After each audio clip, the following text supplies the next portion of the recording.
నమస్తే. ఎన్నో ఆధ్యాత్మిక కార్యక్రమాలు నిరంతరం మన ఛానల్లో ప్రసారం అవుతూనే ఉంటాయి. రాశి ఫలాల ద్వారా అలాగే వివిధ ఆధ్యాత్మిక కార్యక్రమాల ద్వారా నిరంతరం మనల్ని పలకరిస్తూనే ఉంటారు. మనందరికీ సుపరిచితులు, దైవాంశ సంభూతులు, నిత్యం రామస్మరణతో తను ప్రాంగణం అంతా మారుమోగుతుంది. తన మాట కూడా అంత స్వచ్ఛంగా ఉంటుంది. ఇక పేరు కూడా రాముల వారి పేరే కాబట్టి నేను గురువు గారు అని ఎంతో గౌరవించే వ్యక్తి చిట్టిపెద్ది రామశర్మ గారు. ఈ రోజు కొన్ని ముఖ్యమైన విషయాల గురించి మాట్లాడబోతున్నాం. ఈ ఆషాఢ మాసంలో జరిగే వివిధ పండగల విశిష్టత ఏమిటి, దానికి సంబంధించి మనం ఎలాంటి కార్యక్రమాలు చేసుకోవాలి, మన ఆచార వ్యవహారాలు ఏ విధంగా ఉండాలి, అలాగే ఆ పండగలకు కానీ ఆ రోజు కానీ మనం పాటించాల్సిన నియమాలు ఏమిటి, ఈ విషయాలన్నీ కూడా ఈ వీడియోల ద్వారా తెలుసుకోబోతున్నాం. ఎక్కడ వీడియోని స్కిప్ చేయకండి. విషయం బోధపడదు. మీకు ఎలాంటి సందేహం ఉన్నా ఖచ్చితంగా కామెంట్ బాక్స్ లో తెలియచేయండి. అలాగే జాతకాలకి సంబంధించి కానీ ఇంకా ఏ ఇతర విషయాల గురించైనా మీరు జాతక పరిశీలన చేసుకోవాలి అనుకుంటే స్క్రీన్ మీద కనపడే నెంబర్కి కాల్ చేయండి. గురువు గారి అపాయింట్మెంట్ మీకు లభిస్తుంది. నమస్కారం గురువు. నమస్కారం. ముందుగా ఈ ఆషాఢ మాసంలో జగన్నాథ రథయాత్ర అనేది జరుగుతూ ఉంటుంది. ఎప్పుడు మొదలవుతుంది, అసలు ఏమిటి, దీనికి సంబంధించి వివరణ ఇవ్వండి. శ్రీ గురుభ్యో నమః. శ్రీ మహాగణాధిపతయే నమః. గురు బ్రహ్మ గురు విష్ణు గురుదేవో మహేశ్వరః. గురు సాక్షాత్ పరబ్రహ్మ తస్మై శ్రీ గురవే నమః.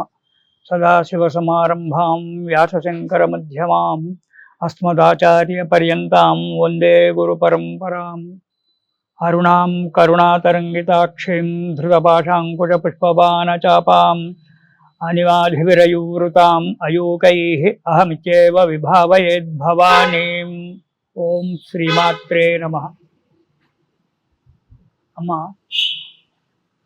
మనకు ఈ 12 మాసాలలో కూడా చైత్రమాసం దగ్గర నుంచి మనము పాల్గొన మాసం వరకు చూసుకుంటే ఈ 12 మాసాలలో కూడా ఆషాఢ మాసానికి ఒక ప్రాముఖ్యత ఏర్పరచాడు. ఎలాగంటే చైత్రమాసంలో శ్రీరామనవమి మనం చేసుకుంటాం. అటు తర్వాత మనకు ఆషాఢ మాసం ప్రారంభమయ్యేటువంటి వరకు ఏ పండుగలు కూడా కనబడవు.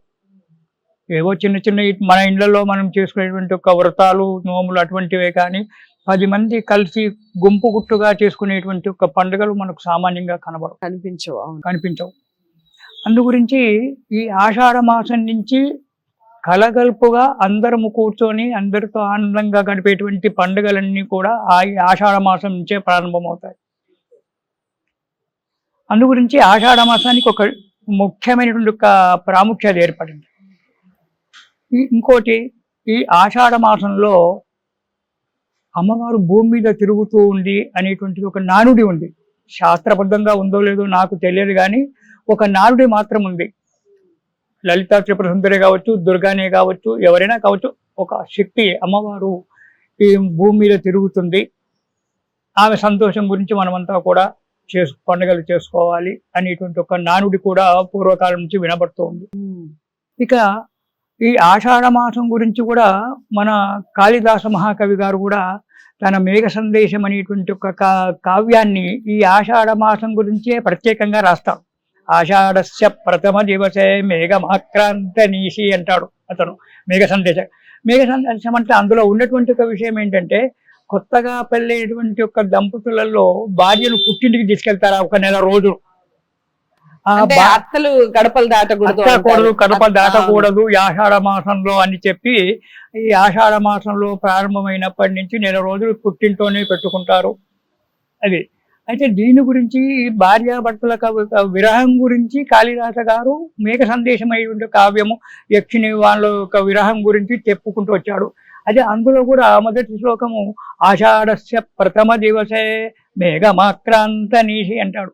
ఆషాఢ మాసంలో మొదటి రోజు, ప్రారంభమైన మొదటి రోజు ఆకాశంలో కనుక మేఘాలు వచ్చినాయి, చినుకులు పడ్డాయంటే ఆ సంవత్సరం వర్షాకాలం బాగా అవుతుంది అని చెప్పాడు కాళిదాస మహాకవి. అంటే వర్షాకాలానికి ఇంతవరకు గ్రీష్మ ఋతువే, ఆషాఢ మాసంలో కూడా గ్రీష్మ ఋతువే. కానీ ఆషాఢ మాసం ప్రారంభం నాడు కనుక మేఘమాక్రాంతమీషి ఆకాశంలో మేఘాలు కనుక బాగా వచ్చి నల్లని మేఘాలు వచ్చి వర్షం కనుక పడినట్టయితే ఆ సంవత్సరం వర్షాకాలం మంచిగా అయ్యి పంటలు బాగా పండుతాయి అనేటువంటి ఒక సూచన కూడా ఆషాఢ మాసానికే ప్రాధాన్యత ఇచ్చారు కాళిదాస మహాకవి. ఉత్తర కాలామృతంలో కూడా అదే విషయంగా రాశాడు. ఇలా ఆషాఢ మాసంలో మనకు ముఖ్యమైన ఈ ఆషాఢ మాసం నుంచి మనకు పండుగలు వరుసగా ఒక్కొక్కటి మనకు పండుగలన్నీ కూడా ప్రారంభం అవుతూ ఉంటాయి. మళ్ళీ మనకు పుష్యమాసం వరకు, కార్తీక మాసం వరకు, మార్గశిర మాసం వరకు కూడా పండుగలే ఉంటాయి. ఇలా చూసుకున్నప్పుడు ఆషాఢ మాసంలో మొట్టమొదటిగా మనకు వచ్చినటువంటి ఒక పండుగ అంటే ఈ మధ్యన కొద్దిగా ప్రాచుర్యమైంది, ఇంతకుముందు ప్రాచుర్యంగా లేకపోయేటువంటిది జగన్నాథ రథయాత్ర. మనకు జగన్నాథం అంటే రథయాత్ర అంటే జగన్నాథుడు పూరి పట్టణంలో ఉన్నాడు. పూరి అవటం ఏంటిది ఒడిస్సా రాష్ట్రం. ఈనాడు ఒడిస్సా రాష్ట్రము. పూర్వకాలంలో దాని సనాతన కాలంలో ఓడ్ర దేశము అనేటువంటి వాడు. ఆ ఓడ్ర దేశమే ఈనాడు ఒడిస్సాగా మారింది. అక్కడ జగన్నాథుడు అనేటువంటి వాడు కృష్ణుడు, బలరాముడు, సుభద్ర అన్న చెల్లెళ్ళు, ఇద్దరు అన్నలు చెల్లెళ్ళు అక్కడ ఉంటారు దేవాలయంలో. ప్రపంచంలో ఎక్కడ లేని విధంగా ఆ ఒక్క పూరి క్షేత్రంలోనే జగన్నాథుడు చెక్క విగ్రహాలు ఉన్నాయి. ప్రపంచంలో ఎక్కడా లేవు. ఎక్కడైనా కానీ శిలా విగ్రహాలు, పంచలోహ విగ్రహాలు మాత్రమే ఉన్నాయి. కానీ ప్రతి దేవాలయంలో ఒక్క ఒడిశాలో ఒక పూరి నగరంలోనే జగన్నాథుడు, శ్రీకృష్ణుడు చెక్కలో తయారు చేసినటువంటి ఒక విగ్రహాలు ఉన్నాయి. ఆ విగ్రహాలకు విపరీతమైన శక్తి. అవి సనాతన కాలం నుంచి, దాని చరిత్ర చాలా పెద్దగా ఉందనుకోండి. ఆ విగ్రహాలు స్వామికి ఎక్కడ కూడా ఎన్ని దేవాలయాలు ఉన్నాయి ప్రపంచంలో, తిరుపతి ఉంది, శ్రీశైలం ఉంది, పెద్ద పెద్ద మహాక్షేత్రాలు ఉన్నాయి. ఎక్కడైనా ఉత్సవ విగ్రహం మాత్రమే ఊరేగింపు జరుగుతుంది. కానీ జగన్నాథపురిలో అది కాదు. మూల విరాట్ ఏదైతుందో మూల విరాట్ను రథోత్సవం చేస్తారు. ఎందుకనండి అది చెప్తాను. అక్కడ మూల విరాటునే తీసుకొస్తారు, ఊరేగింపు చేస్తారు, రథోత్సవం చేస్తారు. అక్కడ ఎక్కడా లేదు ప్రపంచంలో ఎక్కడ చక్కెర విగ్రహాలు ప్రతిష్ట లేదు. ఎక్కడ కూడా మూల విరాట్ను ఊరేగింపు చేయడము లేదు. అది కృతయుగము నాటిది దేవాలయం, ఇప్పటిది కాదు. కృతయుగంలో ఉన్నటువంటి ఒక దేవాలయం. అలాంటి దేవాలయంలో ఆ స్వామిని మొండి చేతులు, స్వామికి కూడా అది కూడా మోచేతుల వరకే చేతులు ఉంటాయి జగన్నాథునికి, నడుమల వరకే ఉంటుంది, కింద పాదాలు ఉండవు. అలాంటి విగ్రహం అక్కడ ఉంటుంది. అందులో ముఖ్యంగా చెప్పుకోవాల్సింది ఏమిటంటే ఆ విగ్రహాలలో బ్రహ్మ పదార్థం ఉంటుంది. ఏ విగ్రహాలలో బ్రహ్మ పదార్థం పెట్టడానికి వీలు లేదు. యంత్రము, ఆ విగ్రహం కింద యంత్రం పెట్టి ప్రాణ ప్రతిష్ఠ చేస్తాం. కానీ అక్కడ జగన్నాథపురిలో ఆ చెక్క విగ్రహంలో బ్రహ్మ పదార్థం అనేటువంటిది ఒకటి పెడతారు. అది ఎప్పటి నుంచి వస్తుంది? ముందు కృతయుగంలో ఎప్పుడైతే అక్కడ విగ్రహాన్ని స్థాపన అయ్యిందో అప్పుడు బ్రహ్మదేవుడు వచ్చి బ్రహ్మ పదార్థాన్ని ఆ యొక్క చెక్క విగ్రహంలో పెట్టాడు. ఈ చెక్క విగ్రహాలే ఉంటాయి ఇక్కడ అని చెప్పాడు. దానికి పెద్ద చరిత్ర ఉంది అనుకోండి. ఆ చరిత్ర చెప్తే ఈరోజు మనం సాయంకాలం ఆ చరిత్ర ఒకటే అవుతుంది. అందు గురించి క్లుప్తంగా. అయితే బ్రహ్మదేవుడు ప్రతిష్ఠ చేశాడు ముందు. చేసి అందులో బ్రహ్మ పదార్థం అని పెట్టాడు. ఆ బ్రహ్మ పదార్థం యొక్క శక్తే ఈనాటికి అక్కడ పనిచేస్తుంది. అక్కడ విగ్రహాన్ని చెక్క విగ్రహాలు తయారు చేసి పెడతారు. అవి ఇప్పుడు మళ్ళీ మార్వరాన్ని చెక్క ఖరాబ్ చెడిపోదంటే చెడిపోదు. 9 సంవత్సరాలకు ఒకసారి, 12 సంవత్సరాలకు ఒకసారి, లేదా 18 సంవత్సరాలకు ఒకసారి అధిక మాసం వస్తుంది. అధిక ఆషాఢ మాసం అని వస్తుంది. ఎక్కువగా నెల ఎక్కువగా వస్తుంది. ఈ అధిక ఆషాఢ మాసం వచ్చినప్పుడు మాత్రము కొత్త విగ్రహాలు తయారు చేస్తారు. ఓకే, నవకళేబరం అంటారు దాన్ని. ఈ నవకళేబరం చేసినప్పుడు మళ్ళీ ఒక వేదాంతుడైనటువంటి ఒక మంచి చదువుకున్నటువంటి ఒక మంచి ఆచారస్తుడైనటువంటి ఒక బ్రాహ్మణి చేత, ముసలివేరు, అతను మంచి వయసులో ఉండి 80 సంవత్సరాలు దాటిపోయి ఉండాలి. అలాంటి వ్యక్తి మంచి చదువుకొని ఉపాసనలో ఉన్నటువంటి ఒక వ్యక్తి చేత ఆ బ్రహ్మ పదార్థాన్ని అతని కళ్ళకు గంతలు కట్టి, చేతులకన్ని పట్టు వస్త్రాలు చుట్టి ఆ బ్రహ్మ పదార్థాన్ని ఈ విగ్రహంలో నుంచి తీసి ఆ విగ్రహంలో పెట్టాలి. అతను ఎక్కువ కాలం ఉండడు. అందుకే వయసు మీరినటువంటి ఒక వ్యక్తిని ఎన్నుకుంటారు. ఆ బ్రహ్మ పదార్థం పెట్టిన తర్వాత అతను సంవత్సరం లోపటే అతను మళ్ళీ వైకుంఠ ధామాన్ని చేరుకుంటాడు. అందు గురించే అంత వయసు ఉన్నటువంటి ఒక వ్యక్తిని తీసుకొని ఆ బ్రహ్మ పదార్థాన్ని పాత విగ్రహంలో నుంచి తీసి కొత్త విగ్రహంలో పెడతారు. ఆ విగ్రహాన్ని మళ్ళీ తర్వాత బ్రాహ్మణులు ప్రతిష్ఠ చేయడము, పూజాధికారులు అవన్నీ కూడా. ఆ బ్రహ్మ పదార్థం యొక్క శక్తే ఈనాడు ప్రపంచమంతా వ్యాపించి ఉంది. ఆ బ్రహ్మ పదార్థం ఎలా ఉంటుంది అనేటువంటిది ఆ బ్రాహ్మణుడు కూడా తెలియదు. బయట వచ్చి చెప్పులామంటే అది చతురస్రాకారంగా ఉందా, గుండ్రగా ఉందా, లేకుంటే అది బరువు ఉందా, తేలిక ఉందా, అది ఏది చెప్పలేడు. ఆ చేతికన్నీ బట్టలు చుట్టేస్తారు, అందులో నుంచి తీస్తాడు, ఈ విగ్రహంలో పెడతాడు.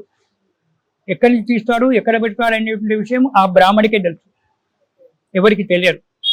అందులోంచి ఎలా తీశాడు, ఎలా పెట్టాడు, అంత రహస్యంగా అది కార్యక్రమం జరిగిపోతుంది. అలాంటి ఒక జగన్నాథుడు, అందుకే అతనికి జగన్నాథుడు అనేటువంటి ఒక పేరు.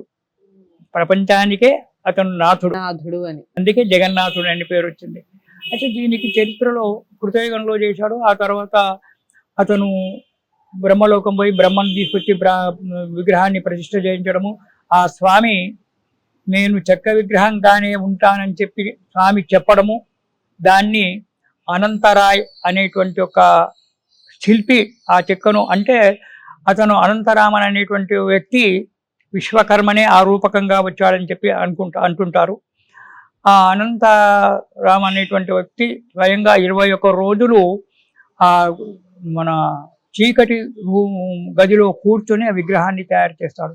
అయితే సగం రోజులు గడవగానే ఆ రాజుగారి యొక్క భార్య గుండిచ, ఆ గుండిచ అనే ఆమె పాపం 10 రోజుల నుంచి లోపటే ఉన్నాడు, తిండి లేదు, నీళ్లు లేవు, అతను ఉన్నాడా లేడా ఒలిచప్పుడు కూడా వినబడలేదని చెప్పి తలుపులు తీస్తారు.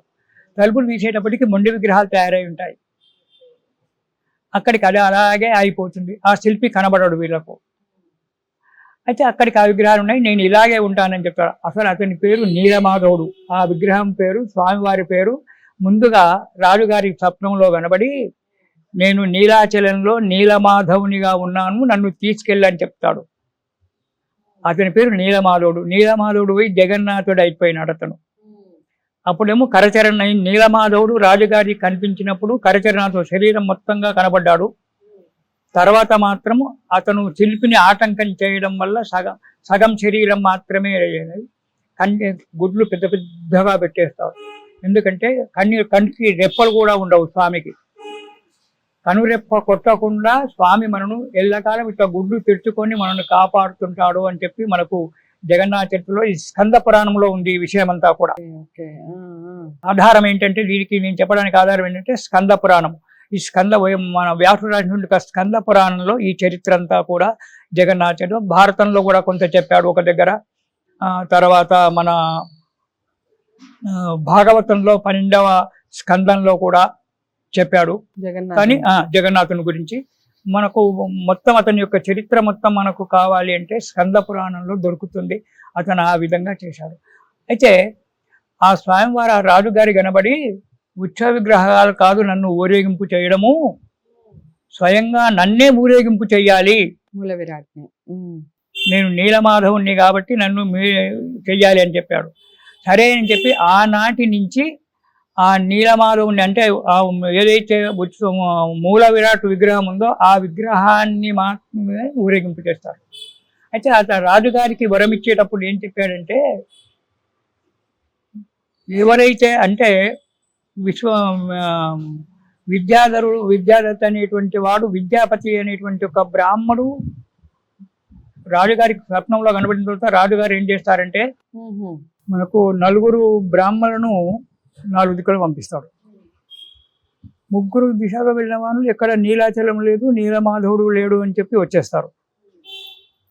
ఒక పక్కన సామాన్యంగా పశ్చిమ దిశ అనుకుంటా, పశ్చిమ దిశకు వెళ్ళినటువంటి ఒక విద్యాపతి అనేటువంటి ఒక బ్రాహ్మడు అలాగే మొండితో ఎలాగైనా నేను నీలమాధవుని కనుక్కుంటాను అనేటువంటి ఒక ఉద్దేశంతో బయలుదేరుతాడు.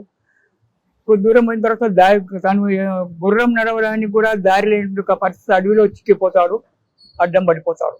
అంటే దాహానికి కూడా నీళ్లు దొరకక అతను మూర్ఛపోతాడు. అప్పుడు ఒక అబ్బాయి వచ్చి, ఒక బ్రహ్మచారి వచ్చి నీళ్లు దాయించి చేసి నవ్వుకుంటూ వెళ్ళిపోతాడు. ఆ తర్వాత కొద్ది దూరం మళ్ళీ వచ్చేటప్పటికి ఒక అమ్మాయి లలిత అనేటువంటి ఒక అమ్మాయి కలుస్తుంది. అతనితో పరిచయం అవుతుంది. ఆ అమ్మాయితో పరిచయమై ఎక్కడ ఉంటారు మీరు ఏంటి అది అంటే, ఇక పక్కనే కోయగూడెం మాది, కోయగూడెంలో ఉంటాడు మా నాన్న విశ్వావసు అనేటువంటి వాడు అని చెప్పి కోయగూడాన్ని తీసుకెళ్తుంది. అక్కడ ఆహారము అవి తీసుకున్న తర్వాత చేసిన తర్వాత కొద్ది రోజులు ఉన్న 2-3 రోజులు ఉన్న తర్వాత ఇక్కడ నీలాచలం ఎక్కడ, నీలమాధవుడు ఏమని తెలుసా అంటే మాకేం తెలియదు అంటారు. ఆ లలిత యొక్క తండ్రి విశ్వావసు ఎవరైతే ఉన్నారో అతను నీలమాధవుని యొక్క భక్తుడు. అతని పొక్కనికే తెలుసు నీలాచలం ఎక్కడుంది, నీలమాధవుడు ఎక్కడున్నాడు అనేటువంటి విషయం అతనికి తెలుసు. ఓకే. అయితే అతనితో వీళ్ళతో పరిచయం చేసుకోవడము, అతను అక్కడే ఉండిపోవడము. ఎవరు మన బ్రాహ్మణ అతను విద్యాపతి ఉండి మెల్లగా ఇతనికి అన్నీ తెలుసు. ఇతను మంచి విద్యావంతుడు విద్యాపతి, ఇతనికి అన్నీ తెలుసు, చెప్పడం లేదు, ఏదైనా తెలుసుకోవాలి అని చెప్పేటప్పటికీ లలితకు ఇతన్ని పెళ్లి చేసుకోవాలి అని చెప్పి ప్రేమ అంకురిస్తుంది. ఇతను కూడా ప్రేమిస్తాడు అమ్మాయిని. ఇతనికి ముందే పెళ్ళైపోయినప్పటికైనా అక్కడ ఉండడం మరి సాహచర్యం వల్ల అమ్మాయిని కూడా ప్రేమిస్తాడు. ఇద్దరు ప్రేమించుకుంటారు. ఆ అతనితో చెప్పేటప్పటికి తండ్రి ఇంతకంటే మంచి అబ్బాయి ఎక్కడ దొరుకుతాడని చెప్పి ఆ విశ్వావసు అనే తను ఈ విద్యాపతికి లలితనిచ్చేసి తన కూతురు లలితనిచ్చేసి పెళ్లి చేస్తాడు. పెళ్ళి అయిన తర్వాత ఒకసారి ఏదో మాట సందర్భాన అడుగుతాడు. లలిత నీలాచలము నీలమాధవుడు అంటే నాకు తెలియదు ఉంటుంది. అయితే విశ్వావసు అనేటువంటి ఒక కోయరాజు ఏం చేస్తాడంటే ప్రతిరోజు రాత్రిపూట కాగడా పట్టుకొని అడవిలోకి వెళ్తాడు. ఎక్కడికి వెళ్తాడో ఎవరికి ఆ గుడెం వాళ్ళ ఎవరికి కూడా తెలియదు. వెళ్ళి తిరిగి వచ్చినప్పుడు ఒక మంచి సువాసన ఆ గుడెమంతా కూడా పాకుతుంది. ఇది అతను విద్యాపతి తెలుసుకుంటాడు. ఇతను ఎక్కడికో వెళ్ళొస్తున్నాడు, మీ నాన్న ఎక్కడికి వెళ్ళొస్తున్నాడు అంటే నాకు తెలియదు, ఊరు వాళ్ళు ఎవరికి కూడా తెలియదు అని చెప్పంటారు. నిజానికి కూడా ఎవరికి తెలియదు. లలితకు తెలుసు, కానీ తండ్రి ఎవరికి చెప్పకూడదని చెప్తాడు కాబట్టి లలిత చెప్పదు. ఆ తర్వాత ఏదో మాట సందర్భం వచ్చి అంటాడు, నేను భర్తకు చెప్పని రహస్యాలు భార్య దగ్గర ఉంటాయా, ధర్మశాస్త్రమా అది ఇది అని అడుగుతాడు. అడిగినప్పుడు చెప్పక తప్పదు కదా, చెప్తుంది.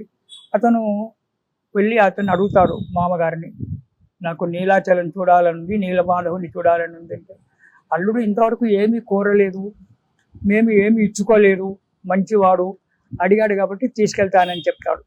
చెప్పి కళ్ళకు గంతలు కట్టి అల్లుడిని తీసుకొని నీలమాధవుని దగ్గరికి వెళ్తాడు విశ్వవసు. వెళ్ళినప్పుడు అల్లుడు గారు ఏం చేస్తారు, మహాపండితుడు కదా అల్లుడు, బ్రాహ్మడు మహాపండితుడు, ఆవాలు తీసుకెళ్తాడు. ఆవాలన్నీ దారెంబడి చల్లుకుంటూ వెళ్తాడు. అక్కడికి వెళ్ళి నీలమాధవుని చూడడము, మళ్ళీ తిరిగి వచ్చారు. మళ్ళీ కళ్ళకు గంతలు కొట్టుకొని దారి తెలియకుండా కళ్ళకు గంతలు కొట్టుకొని మళ్ళీ ఊరికి వస్తారు. వర్షాకాలం వస్తుంది, వర్షాలు పడతాయి. ఆవాలన్నీ కూడా మొలకెత్తి ఆవాలు పచ్చని పూలు పూస్తాయి, పచ్చగా పూలు పూస్తాయి. ఆ దారెంబడి వెళ్ళి మళ్ళీ నీలమాధవుని చూసుకొని మళ్ళీ అక్కడిని పెట్టి ఇంటికి వచ్చిన తర్వాత లలిత తీసుకొని మా రాజ్యం వెళ్తాను, నాకు రాజరికంలో ఉద్యోగం ఉంది, రాజుగారు కోపడతారు, ఇక్కడికి చాలా కాలం అయింది అని చెప్పి ఆ భార్యను తీసుకొని రాజుగారి దగ్గరికి వెళ్ళి రాజుగారికి ఫలానా దగ్గర నీలమాధవుడు ఉన్నాడు అని చెప్తాడు. సరే అని చెప్పి రాజుగారు బయలుదేరి వచ్చేటప్పటికి ఈ లోపల పెద్ద కుంభవర్షం పడి ఆ ఆవాల చెట్టన్ని కూడా కొట్టుకుపోతాయి, దారి దొరకదు.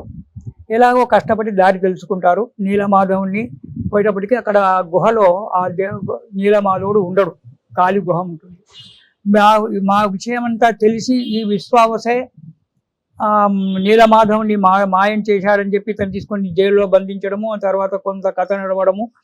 అతనికి స్వప్నంలో రాజుగారు తపస్సు చేస్తే స్వప్నంలో స్వామివారు కనబడి అతనిదేం తప్పులేదు, నేను శిలారూపకంగా నేను అక్కడికి రాను, మీ సముద్రంలో ఒక పెద్ద చెక్కలు కొట్టుకొస్తుంది, ఆ చెక్కతో నా విగ్రహాన్ని చేయించమని చెప్తారు స్వామివారు స్వయంగా. అలాగే ఆ చెక్కలు కొట్టుకొచ్చిన తర్వాత ఆ చెక్క ఆ మొద్దు ఏదైతే ఉందో, చెట్టు మ్రాన్ ఏదైతే ఉందో అది బయటికి రాదు సముద్రం నుంచి. 100 మంది ఏనుగులను గట్టి కూడా గుంజుతారు కానీ బయటికి రాదు. ఎందుకు రాదు అని చెప్పి మళ్ళీ స్వామిని వేడుకుంటే ఆకాశవాణిగా స్వామి చెప్తాడు, నువ్వు తప్పు చేయనటువంటి ఒక విశ్వవసును చెరసాల్లో బంధించావు, అతను నా భక్తుడు, అతను చేసిన తప్పేం లేదు, అతన్ని నువ్వు క్షమార్పణ కోరుకుంటే నేను బయటకు వస్తాను. అని చెప్తే అతను వచ్చి నా హృదయం మీద చేయబెట్టినట్టయితే నేను బయటకు వస్తానని చెప్పి ఆ స్వామివారు చెప్పగానే అతను వెళ్ళి ఆ విశ్వావసును విడిపించి క్షమార్పణ కోరుకొచ్చినాక ఆ విశ్వావసు ఆ చెక్క మీద చేయబెట్టగానే ఆ చెక్కను మెల్లిగా లాక్కొని బయటకు వస్తారు. దాని విగ్రహం ఎవరు చేయాలి? పరమాత్మని విగ్రహం చెక్కాలి. ఎంతో మంది వచ్చి శిల్పులు వచ్చి మేమని చెప్తారు. ఎంతసేపు ఉలి పెట్టి కొట్టగానే ఉలి విరిగిపోతుంది, సుచ్చ విరిగిపోతుంది. ఓకే. అప్పుడు అనంతరాణ అనేటువంటి ఒక శిల్పి వస్తాడు. నేను చెప్తాను, కానీ కండిషన్ 21 రోజులు నాకు సమయం కావాలి. అది నా కళ్ళకు గంతలు కట్టి చీకటి గదిలో నన్ను బంధించాలి. నేను గంట వాయించినప్పుడు మాత్రమే తలుపులు తీయాలి. 21 రోజుల సమయం పడుతుంది విగ్రహం తయారు చేయడానికి అంటాడు. సరేనని చెప్పి ఈ దుంగను తీసుకెళ్ళి ఆ చీకటి గదిలో పెట్టి అతని కళ్ళని గంతలు కట్టి లోపలికి వెళ్ళి చెప్పేస్తారు. ఆ రూమ్ సీల్ చేసేస్తారు. అతను లోపల ఏం చేస్తున్నాడో ఎవరికి తెలియదు. అనంతరాణ ఓ 15 రోజులు కాగానే ఆ రాజుగారి భార్య పేరు గుండిచ. ఆమె అయ్యో అబ్బాయి లోపటే ఉన్నాడా లేడా ఏ సంగతి అని చెప్పి తలుపులు తీసేటప్పటికి సగం విగ్రహం తయారై ఉంటుంది. అప్పుడు రాజుగారు మళ్ళీ పరమాత్మని వేడుకునేటప్పటికీ నేను ఇలాగే ఉంటానని చెప్పి అనుకున్నాను, ఇలాగే ఉన్నాను, నాకు ఇలాగే ప్రతిష్ఠ చేయండి, బ్రహ్మదేవుని తీసుకొచ్చి నాకు ప్రతిష్ఠ చేయించాలి ఈ విగ్రహాన్ని. తర్వాత 9 రోజులు నేను తల్లి గర్భంలో ఉంటాను, గుండిచ దగ్గర ఉంటానంటాడు. మీరు సముద్రం ఒడ్డుకు ఇక్కడిచ్చి 3 కిలోమీటర్ల దూరంలో సముద్రం ఒడ్డుకు భవనం కట్టించండి, దేవాలయం కట్టించండి. ఆ దేవాలయంలో లోపల రత్నపీఠం మాత్రమే ఉండాలి, కానీ విగ్రహం ఉండకూడదు. అది ఖాళీగా ఉంచాలి. 9 రోజులు మాత్రం నేను అక్కడ ఉండి వస్తాను. సంవత్సరంలో 9 రోజులు నేను అక్కడ ఆ తల్లి గర్భంలో, గుండిచ అంటే ఇతని రాజుగారి యొక్క భార్య, ఆమె నాకు తల్లి లాంటిది, సౌమ్యురాలు, ప్రతివ్రత శిరోమణి. ఆమె గర్భంలో 9 రోజులు నేను ఆ పీఠం మీద కూర్చొని 9 రోజుల తర్వాత మళ్ళీ మా దశమి నాడు నేను మళ్ళీ వస్తాను. వచ్చిన తర్వాత నాకు సంపూర్ణ స్నానం చేయించాలి. 1000 కలశాలతో స్నానం చేయించి రోడ్డు మీదే బయట 1000 కలశాలతో స్నానం చేయించి ద్వాదశి నాడు నన్ను తీసుకెళ్ళి లోపల చేయించండి. ఇది మన మూలమూర్తికే జరగాలి, ఉత్సవ విగ్రహాలకు కాదు. మూలమూర్తికి మాత్రమే తీసుకెళ్ళాలి, చేయించాలి అని చెప్పి స్వామివారు ఆజ్ఞ ఇవ్వడము, చేయడము. ఆ నాటి నుంచి 9 అయితే మరి ఎప్పుడు ఇలాగే చేయాలి అంటే 9 ఎప్పుడైతే అధిక ఆషాఢ మాసం వస్తుందో అధిక ఆషాఢ మాసంలో నవకళేబరాలు చేయించాలి. దానికి బ్రాహ్మణులు ఉంటారు, వాళ్ళు చెట్టును గుర్తు పెట్టుకొని వస్తారు. ఆ చెట్టు నరకడము, వెండి పెట్టడము, చేయడము, సముద్రంలో వారం రోజులు 15 రోజులు సముద్రంలో నీళ్ళల్లో పెట్టడము, దాన్ని మళ్ళీ ఎండించి దాన్ని ఇప్పటికి కూడా 21 రోజులు చీకటి గదిలోనే ఆ విగ్రహం రెడీ అవుతుంది. ఈనాటికి కూడా అలాగే సిద్ధం చేస్తారు. అధిక ఆషాఢ మాసంలో విగ్రహం సిద్ధం చేసి నిజ ఆషాఢ మాసంలో ద్వాదశి నాడు మళ్ళీ ప్రతిష్ఠ చేస్తారు, నవకళేబర్. ఈ పాతమైనటువంటి ఒక విగ్రహాన్ని ఇసుకలో పూడ్చి పెడతారు, సముద్రంలో ఉచ్చలో పూడ్చి పెట్టేస్తారు. ఇలా అవుతుంది. అందుగురించి ఆనాటి నుంచి కూడా ఈనాటి వరకు ఆ మూలమూర్తికి మాత్రమే అక్కడ రథోత్సవం, ఉత్సవ విగ్రహాలకు ఉండదు. అక్కడ నారదుడు రావడము, ఇతన్ని రాజుగారిని తీసుకెళ్లడము బ్రహ్మలోకానికి, బ్రహ్మదేవుడిని రాజుగారు వేడుకోవడము, తిరిగి బ్రహ్మదేవుడు వచ్చి ముందుగా కృతయుగంలో ఆ జగన్నాథుడిని ప్రతిష్ఠ చేసి ఇతనికి జగన్నాథుడు అనేటువంటి ఒక నామకరణము బ్రహ్మదేవుడు చేస్తాడు. ప్రపంచానికే నాథుడు, ఇతనికి చెక్క విగ్రహమే ఉంటుంది అని చెప్పడము. ఆనాటి నుంచి మూల విరాట్టునే ఊరేగింపుగా తీసుకెళ్తారు. ప్రతి ఆషాఢ మాసంలో 2వ రోజు విజయ నాడు రథోత్సవం ప్రారంభమవుతుంది పూరి జగన్నాథపురిలో. ఆ రోజు అది 3 కిలోమీటర్ల దూరం ప్రయాణం చేయడానికి 12 గంటల సమయం పడుతుంది స్వామివారికి. సాయంకాలం వెళ్ళి అక్కడ కూర్చొని అక్కడ ఉండి ఈ 9 రోజులు అక్కడే పూజలు చేసుకుంటాడు స్వామివారు. 9వ నాడు తిరిగి దశమి నాడు మళ్ళీ ప్రయాణం చేసి సాయంకాలం వరకు ఇక్కడికి వస్తాడు. ఆషాఢ శుద్ధ ఏకాదశి, దాన్ని తొలి ఏకాదశి అంటారు. సో ఈ తొలి ఏకాదశికి సంబంధించి నెక్స్ట్ ఎపిసోడ్ చేద్దాం గురువు. ఈ తొలి ఏకాదశి నాడు, ఆషాఢ శుద్ధ ఏకాదశి నాడు స్వామివారికి సహస్ర కలశాభిషేకము, 1000 కలశాలతో స్వామివారికి అభిషేకం చేస్తారు. అభిషేకం చేసి ఆ స్వామివారిని ద్వాదశి నాడు అలంకారం చేసి తీసుకెళ్లి పీఠం మీద కూర్చుండబెడతారు జగన్నాథపురిలో. ఇలాంటి ఒక ఇంకా చెప్పాలని చాలా ఉందమ్మా. ఇది ఒక గంట అరగంట సేపట్లో అయ్యేటువంటి ఒక చరిత్ర కాదు, చాలా పెద్ద చరిత్ర. ఇది స్కంద పురాణంలో ఉంది. ఆనాటి నుంచి కూడా స్వామివారికి ఆషాఢ మాసంలో 2వ రోజు విజయనాడు స్వామివారి యొక్క రథోత్సవం ప్రారంభమయ్యి ద్వాదశి నాడు తిరిగి పునః ప్రతిష్ఠ జరిగి ఉంటుంది.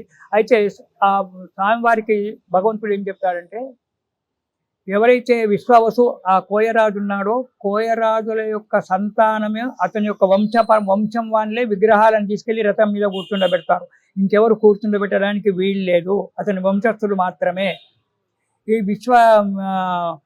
విశ్వ విద్యాపతి అనేటువంటి ఒక బ్రాహ్మడు వెతకడానికి వెళ్ళాడు ఉన్నాడు కదా, అతని మొదటి భార్య సంతానము ధర్మబద్ధంగా చేసుకునే ఒక మొదటి భార్య సంతానం ఏదైతుందో వాళ్ళే పూజారులు, నాకు పూజ చేసేవాళ్ళు.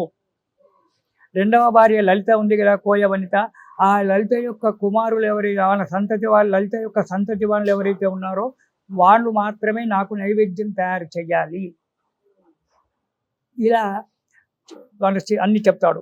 ఇంకొకటి, ఈ సంవత్సరం వాడినటువంటి ఒక రథోత్సవము, రథం సిద్ధం చేస్తారు కదా, అది ప్రతి సంవత్సరం వాడడానికి వీల్లేదు.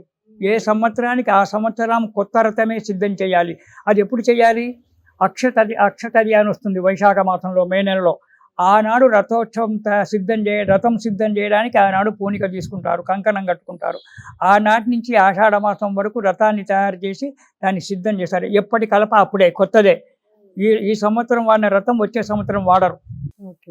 మళ్ళీ కొత్త రథమే మళ్ళీ సిద్ధం చేసింది. అది వైశాఖ శుద్ధ అక్షతది నాడు ప్రారంభం చేసి దాన్ని సిద్ధం చేస్తారు.